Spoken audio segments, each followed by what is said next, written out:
Hamas के बंधकों की हत्या करने की धमकी के बाद तेल अवीव से तेहरान तक बैठकों का दौर चल रहा है। इस वक्त हमास ने 137 लोगों को बंधक बना रखा है।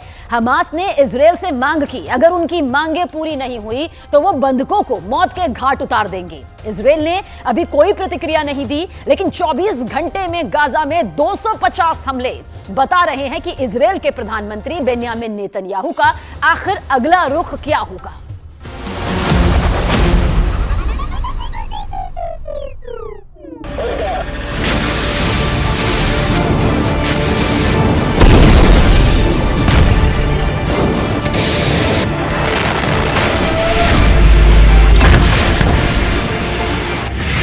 हमास की इजरायल को खुली धमकी।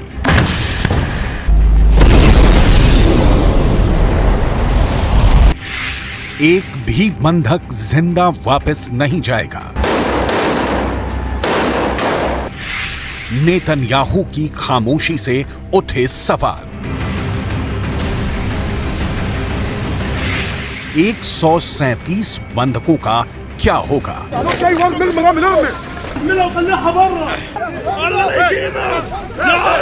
क्या इजरायल उन्हें हमास के हाथों मरने के लिए छोड़ देगा या हमास की मांगें मान लेगा?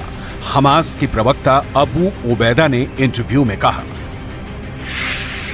ना तो फांसीवादी दुश्मन और उसका अहंकारी नेतृत्व, ना ही उसके समर्थक बिना किसी आदान प्रदान या बातचीत व मांगों को पूरा किए बगैर अपने कैदियों को जिंदा ले जा सकते हैं, ना ही वो जाने देगा। हमारे पास हर मोहल्ले, सड़क और गली में इस बर्बर कब्जे वालों से लड़ने के अलावा कोई विकल्प नहीं है। दुश्मन के विनाश का मकसद हमारे प्रतिरोध की ताकत को तोड़ना है, लेकिन हम अपनी भूमि पर एक पवित्र युद्ध लड़ रहे हैं। हमास की मांगे मानना इजरायल के लिए आसान नहीं है, लेकिन मुश्किल यह है कि इजरायल बंधकों को मरने के लिए छोड़ देता है तो फिर विश्व बिरादरी के आगे उसकी नाक कट जाएगी। मतलब इजरायल के प्रधानमंत्री बेन्यामिन नेतन्याहू के आगे कुआं है और पीछे खाई। अगर हमास की बात मानते हैं तो उन्हें तत्काल युद्ध विराम घोषित करना होगा, जो इजरायल नहीं चाहता, और बंधकों को उनके हाल पर छोड़ देते हैं तो इजरायल की जनता उन्हें माफ नहीं करेगी। सवाल है, फिर नेतन्याहू आगे क्या करने जा रहे हैं? इसकी डिटेल आपको आगे दिखाएंगे कि नेतन्याहू के पास बंधकों को छुड़ाने का प्लान क्या है। उससे पहले हमास की उन मांगों की लिस्ट देख लेते हैं जिसे पूरा नहीं करने की सूरत में हमास ने सारे बंधकों को मौत के घाट उतार देने की धमकी दी है। पहली मांग, इजरायल को तत्काल सीज फायर की घोषणा करनी होगी। दूसरी मांग, इजरायल को गाजा पट्टी तक आने वाली ईंधन की लाइनों को फिर से बहाल करना पड़ेगा। तीसरी मांग, बंधकों की रिहाई के बदले इजरायली जेलों में कैद फिलिस्तीनी कैदियों को रिहा करना होगा। इजरायल डील करने में यकीन नहीं रखता, वो ऐसी सौदेबाजी को हथियारों से तय करता है, हमले से तय करता है। इजरायल की सेना का कहना है कि उसने 24 घंटे में 250 टारगेट को निशाना बनाया। इन हमलों में 297 फिलिस्तीनी लोगों की मौत हुई है, 500 से ज्यादा घायल हो गए हैं।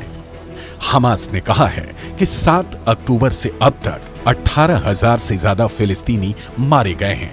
इजरायल का कहना है कि उसने 7,000 हमास के आतंकियों को मार गिराया है।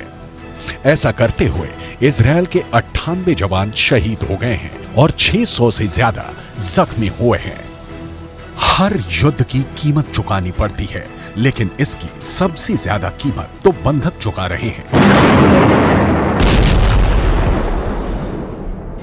इन बंधकों को 7 अक्टूबर को हमास गाजा उठाकर ले आया और तब से अब तक इनके सिर पर हमास की बंदूकें तनी हुई हैं। हमास ने बहुत सोची समझी रणनीति के तहत इजराइल से लोगों को अगवा किया था। हमास का मकसद ही था कि इजरायली लोगों को अगवा करके रखेंगे और जब बाजी पलटने लगेगी तो इजराइल से बंधकों की जान का सौदा करेंगे। हमास वही कर रहा है, लेकिन हमास की परेशानी ये है कि नेतन्याहू बावजूद इसके गाजा की तबाही पर रोक नहीं लगा रहे हैं। क्यों? इसे जानने के लिए आपको सिर्फ 2 मिनटों का इंतजार करना होगा, क्योंकि उससे पहले बंधकों की पूरी डिटेल समझनी जरूरी है। इजराइल और हमास के बीच संघर्ष विराम हुआ था, जो 1 सप्ताह के बाद 1 दिसंबर को टूट गया। इसमें 105 बंधकों को हमास ने रिहा किया था, जिसमें से 80 इजरायली थे। इनके बदले इजराइल ने 240 फिलिस्तीनी कैदियों को रिहा किया था।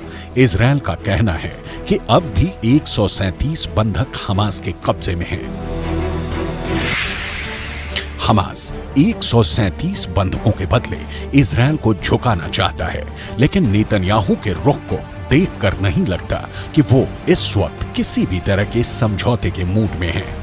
यूएन में अमेरिका ने जब युद्ध विराम के प्रस्ताव पर वीटो किया तो इसका मतलब यही निकलता है कि इजराइल हमास का पूरा सफाया करके ही दम लेना चाहता है।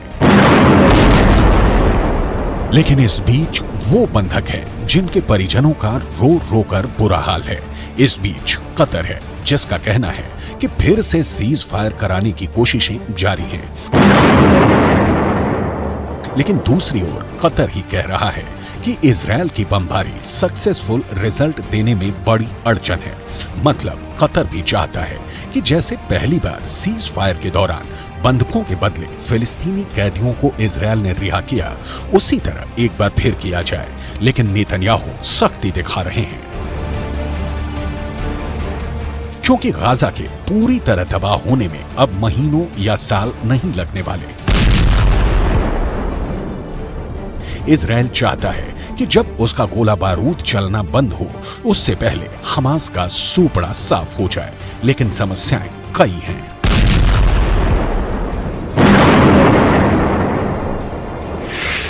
हमास ही नहीं, इजरायली सैनिकों को एक और से जंग लड़नी पड़ रही है, और ये जंग है सैनिकों की बीमारी।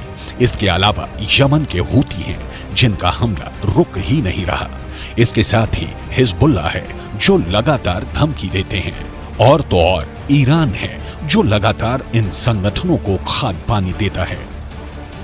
बेंयामिन नेतन्याहू सत्ता में सुरक्षा की गारंटी देने के साथ आए थे, लेकिन 7 अक्टूबर के हमले ने उनकी गारंटी की चिंदी बिखेर दी। अब नेतन्याहू के सामने युद्ध है, और इस युद्ध में इजराइल की जीत की गारंटी पूरी करनी है। लेकिन नेतन्याहू फंस गए हैं।